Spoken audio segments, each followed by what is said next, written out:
Niacin, vitamin B3. It's vital for energy production and also protection from ultraviolet light on your skin. Hi, I'm Dr. James Machino. You know, niacin is extremely important for energy production in every cell in the body. So deficiency states of niacin show up as skin damage or dermatitis of the skin. The brain stops functioning. A type of dementia shows up if there's not enough niacin. The intestinal tract cells can't reproduce properly, so you end up with diarrhea and gastrointestinal symptoms that are quite severe. And also a sore mouth, angular stomatitis. That's cracks here in the corners of the lips. And so they've looked at supplementation studies with niacin, because niacin seems to be multi-purpose. Now, at very high doses, niacin can actually lower cholesterol. It can also lower triglycerides. It can raise the good cholesterol known as HDL. But my concern is that high doses of niacin can also damage the liver. So you can't just put yourself on a high niacin program, because liver monitoring needs to be done through blood work by your physician. To lower cholesterol in most cases, I prefer to use two natural agents, gum google and artichoke leaf extract, which I write about on my website, because these are natural things that don't really cause a lot of damage and are extremely non-toxic and very effective.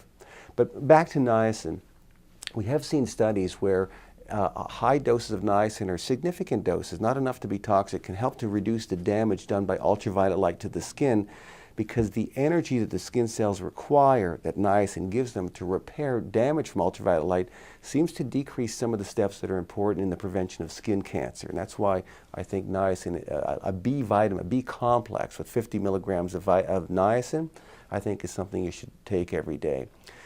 More recently, we've seen that in Alzheimer's disease, there's three things that happen. The brain stops making a lot of the memory chemical acetylcholine. And then there's a buildup of the beta amyloid plaque. And there's been some research showing how you can block some of those events. But the third part of Alzheimer's disease is the formation of these what are called neurofibrillary tangles, which basically destroy the brain cell. And no one really had any answers to it.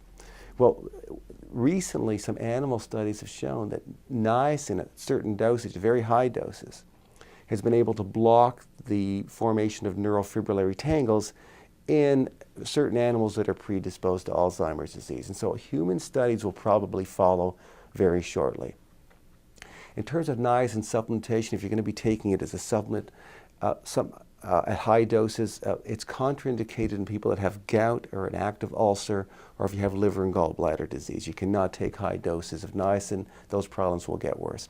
So you see, it's a bit tricky. So what I suggest with respect to understanding niacin is click on the link below, read my article. It'll help you understand how to get the optimal amount of niacin or vitamin B3 and how to use it as a supplement for various health conditions in a safe and effective way.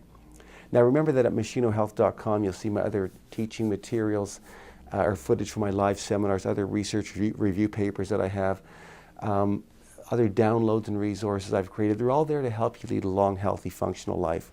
All of my teaching materials and review papers are complete with all the scientific references, so you'll know that from me you're only getting sound evidence-based information on any health topic that you're looking for. So you should make machinohealth.com an ongoing, reliable resource of health and wellness information for both you and your family. Thanks so much for watching.